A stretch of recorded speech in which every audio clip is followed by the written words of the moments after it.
عم فتحي. نعم يا هندسه. بعد اذنك تعالى. حاضر.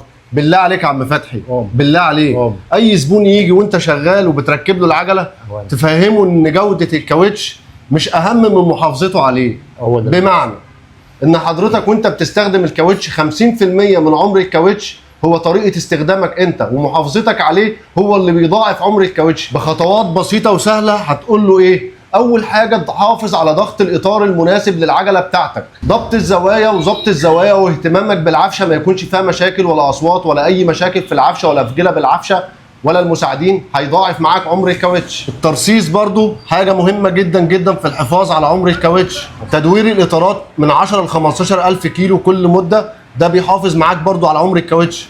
تجنب الفرمله المفاجئه والتسارع المفاجئ، وان انت تمشي في طرق مكسره باستمرار، او حتى لو اجبرت تمشي في طرق مكسره حاول تمشي فيها بالراحه لغايه لما تطلع منها، ولما تمسك طريق سريع برضو مش هقول لك اجري حفاظا على روحك، التزم بالسرعات المقرره لان السرعات العاليه من الحاجات اللي بتدمر معاك عمر الكاوتش. تجنب ان انت تحمل اوزان زياده باستمرار في العربيه.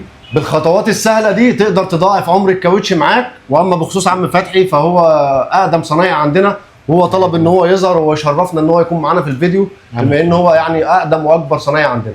يلا السلام عليكم. حبيبي يا باشا.